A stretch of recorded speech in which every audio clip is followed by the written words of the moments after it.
তুই তহিদ আফ্রিদিরে ছাড়াইছিস, সেই তহিদ আফ্রিদিকে ছাড়াইতে গিয়া তারপরে কয় টাকা নিছিস না নিছিস কি করছিস, তহিদ আফ্রিদি কি ছাড়া পাইছে কিনা তোর পোস্টে কিন্তু সেই আলোচনায়। আমি তোরে এখন নতুন করে ধরছি কেন, কারণ আমি আপনাদেরকে এই ভিডিওর মাধ্যমে জানাই রাখি তহিদ আফ্রিদি জামিনে বের হয়ে গিয়েছে। তাকে খুব সুকৌশলে দেশ থেকে বের করে, আমি জানি না সে দেশ থেকে বের হইতে পারছে কিনা, বাট তাকে সুকৌশলে দেশ থেকে বের করার চেষ্টা চলছে। এই নুরু করেছে সব কিছু। ফকিন্নির বাচ্চা, তুই যে ভাব মারিস এখন, তোর যদি টাকা পয়সা সারা জীবনে যদি তুই বাংলাদেশের সালমান এফ রহমানও হইস, তাও আমরা বুঝবো তুই যে ফকিন্নির পোলা। তোর বাপ চরে থাকতো, তোরা এই কালায়া থেকে যায়, তারপরে তোর থাকার ঘর ছিল না, সেখানে কালায়াতে গিয়ে থাকতে, এটা আমরা জানি। এটা তুই কি ঠিক করতে পারবি? এই কথাগুলো আজকে আনতে চাইনি। ওর ইদানিং দেখবেন চলাফেরা, ওর পাঞ্জাবি, মানে নতুন নতুন পাঞ্জাবি, তারপরে হাঁটার যে ধরন, হাঁটার ভাবটা দেখলে আপনি বুঝবেন যে ফকিন্নির পোলাদের টাকা পয়সা হইলে কি হয়, এটা এরে দেখে ভালো করে বুঝবেন। তো তার মূল কাজটা যেটা, সেটা হচ্ছে এখন যেটা হয়েছে, সে মূলত একটা ভাব ধরতে চাচ্ছে, একটা সুশীল একটা ভাব ধরতে চাচ্ছে। মাঝে মাঝে দেখবেন মবের বিরুদ্ধে কথা বলে, মব হচ্ছে এই সে এরকম কথাবার্তা বলতে দেখতেন না। অথচ ওর এই যে কিছু ওর এই বাউফল, তারপর কি বলে কালায়া মালা, এইসবের কয়েক জায়গার গলা চিপার কিছু পোলাপানে নিয়ে ও এখানে ঢাকা শহরে মাস্তানি করেছে। এই 5 তারিখের বহুত মানুষের, আওয়ামী লীগের লোকজনের ব্যবসা প্রতিষ্ঠান, বাড়িঘর, এগুলো তো কালকে পোস্ট করেছে, আমি করেছি। ও যে কাজগুলি ও করে, এই কাজগুলো আমার উপর দিয়ে চালিয়েছে। তুই নুরু শোন, তোর একটা কথা বলি, তোর কোনো বাপেরে যদি কোনোদিন জানতে পারিস যে ইলিয়াস কোনো ব্যবসা প্রতিষ্ঠানে কোনো কারোর কাছে যায়, তারপরে চাঁদাবাজি করছে, কারোরে তদবির করে করছে, বেটা বদলি করা তো পরের কথা, তদবির করছে কিনা তুই এটা খোঁজ নিস, যায় কারোরে কোনদিন করছে কিনা। যদি একটা দেখাইতে পারিস, নিজের জুতা দিয়ে নিজের গালে লাগাবো। তুই তোর মতো মনে করিস তুই সবাই রে, সেগুলো কালকে পোস্টে লিখেছে। প্রথম 5 তারিখের পর আন্তর্জাতিক অপরাধ ট্রাইব্যুনালের চিফ প্রসিকিউটর তাজুল ভাইরে এখন তো আপনারা সবাই পাবেন খুব সহজে। তাজুল ভাইরে জিজ্ঞেস করেন, তাজুল ভাই ফোন করলো, ইলিয়াস এই বেয়াদব কয়েকটা উচ্ছৃঙ্খল পোলাপান নিয়ে এসে তারপরে এরকম বলতে, সে আমারে বলতেছে 1 মিনিটও চেয়ারে বসতে দিবে না, কারণ কি তার লোক ওইখানে নিয়োগ দিতে হবে প্রসিকিউটর হিসাবে তাজুল ভাইয়ের ইয়েতে, অফিসে। তাজুল বলছে না, এটা তো আপনার কথা মতো হবে না, সরকারের এটা নিবে, পদক্ষেপ নেবে, সেটা সরকারের ব্যাপার, এটা আপনার ব্যাপার না। তাজুল ভাই স্টেট কার্ড কথা বলে আইছে।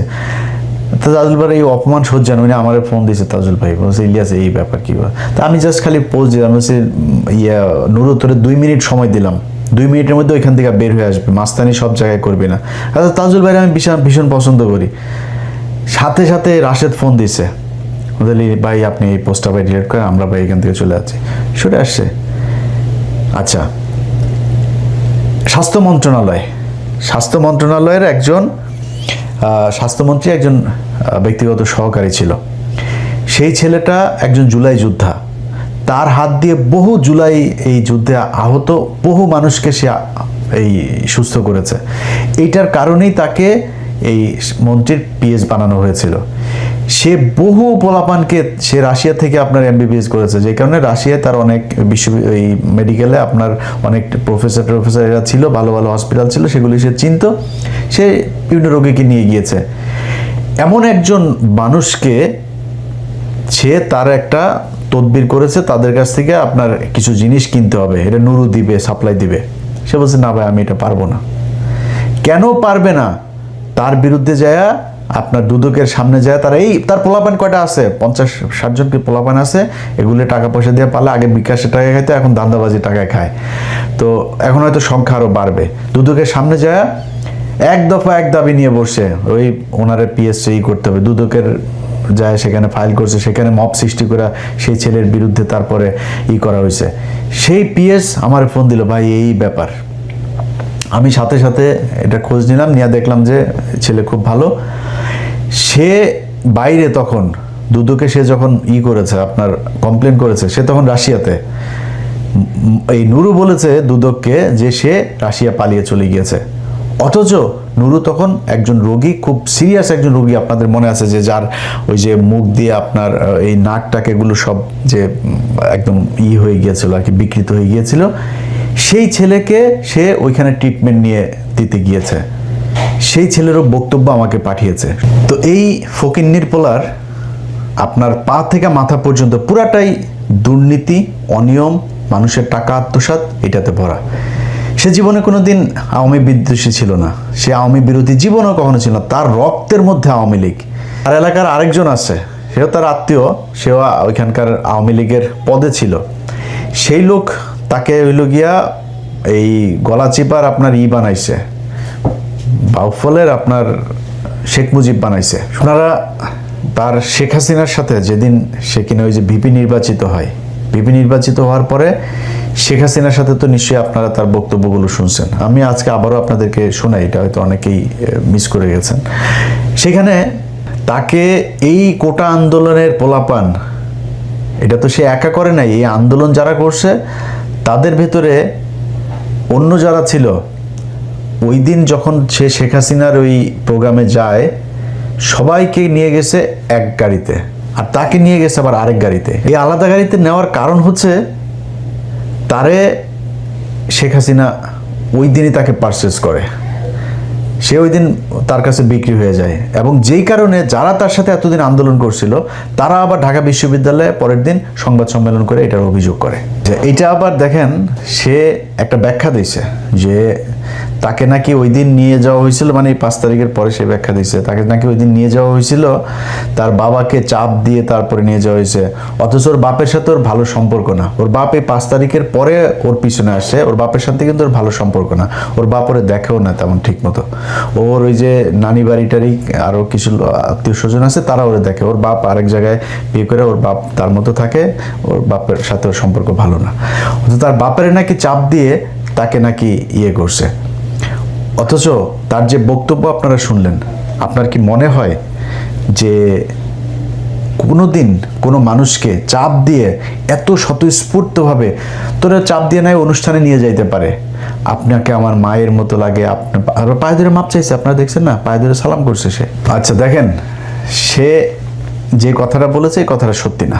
তার বাবাকে ধরে তারপরে চাপ দিয়ে তাকে তারপর করেছে, এই কথাটা সত্যি না। কিন্তু একটা জিনিস সবার মাথায় প্রশ্ন আসতে পারে যে নুরু তো হাসিনার বিরুদ্ধে আন্দোলন করেছে, অনেকবার মার খেয়েছে, বহুবার, যতবার মার খাইছে, ওর লুঙ্গি খুললে যদি নাকি ওর পশম গুনেন অতগুলি পশম মনে, যতবার পিটানিও খাইছে, ও জীবনে বহুত পিটানি খাইছে। তো এই পিটানি খাওয়ার অভ্যাসটা তার আছে, কিন্তু উদ্দেশ্য তার একটা ছিল, সেগুলো তার বড় হইতে হবে, মানে পয়সা পাতি হইতে হবে, ক্ষমতা আসতে হবে, এরকম একটা তার এইটা ভয়ঙ্কর রকমের ছিল তার ভেতরে। যে কারণে সে কিন্তু হলের পোস্টেড নেতা, সে ছাত্রলীগ করতো, আওয়ামী লীগ করতো, বাট ওইখানে যে ভাত পায় নাই, এখন তারা আলাদা সংগঠন করে তার নেতৃত্বে আসতে হবে, সে কারণে সে এটা করেছে। এই দেশের জন্য না, এই মানুষের জন্য কোনো কিছু না, সে তার নিজের জন্য করেছে। এবং তার পা থেকে মাথা পর্যন্ত পুরাটা দুর্নীতি এবং অনিয়ম এগুলো দিয়ে ভরা। এটা আমার কথা না, মানে আমি যে তাকে তার সাথে লাগার জন্য বলছি সেটা না। তার দল যারা করেছে এই পর্যন্ত, এই যে যাদেরকে দেখেন আসিফ নাহিদটাই যা যা কেউ থাকে নাই তার সাথে, কারণ থাকে না জানেন, কারণ তার এই চরিত্রের কারণে।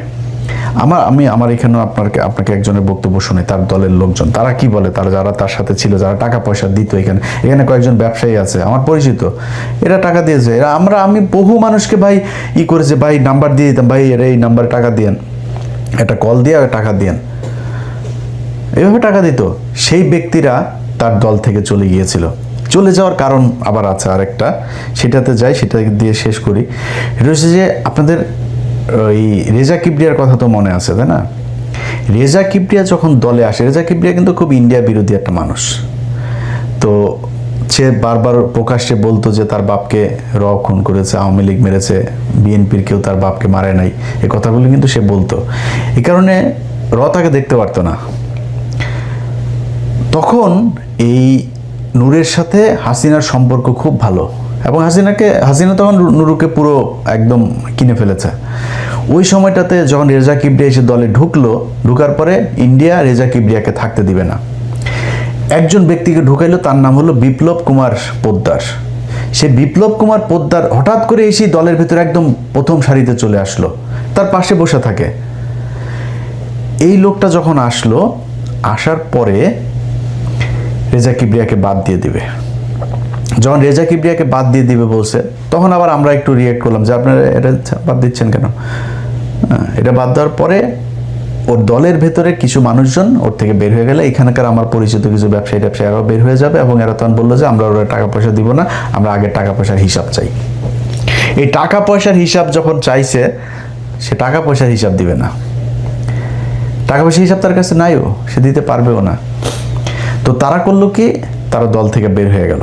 আচ্ছা, খালি রয়ের বিষয়টাই না, তার সাথে আবার মুসাদের বিষয়টাও কিন্তু এখানে আসছে, তাদের সাথেও সে দেখা করছে, এবং সে তার লোকজন যাদের টাকায়, যাদের প্লেনের ভাড়ায় সে ওখানে গেছে, তাদেরকে পর্যন্ত রাখে নাই, সে গোপনে যায় মুসাদের সাথে ওই যে মেহেদি সাফাদির সাথে দেখা করে আসছে, সেটা তার দলের লোকজন বলছে। এবার এই যে বিভিন্ন দেশের গোয়েন্দা সংস্থা এবং যারা আমাদের শত্রু হিসাবে আমরা যাদেরকে ট্রিট করি, সেই সব দেশের গোয়েন্দা সংস্থার সাথে যায় যেই নেতা তারপরে গোপন গোপন বৈঠক করে, সেই বৈঠকে কি কথা হয়েছে কি আমাদের দেশের মানুষকে আজও পর্যন্ত সেটা জানতে দেওয়া হয় নাই। এবং হাসিনাও কিন্তু তাকে কিছু বলে নাই, কারণ হাসিনার সেই রয়ই তাকে সেই মিটিংগুলো করাইছে, যে কারণে তাদের কোনো সমস্যা নেই। সে কিন্তু এখান থেকে আসার পরে বিমানবন্দর থেকে তাকে অফিসে নিয়ে যাওয়া হয়েছে, তারপরে সেখান থেকে নিয়ে যাওয়া হয়েছে ভারতীয় হাই কমিশনে, তার লোকজন বলছে এগুলি। এই হচ্ছে নুরুর আসল চরিত্র।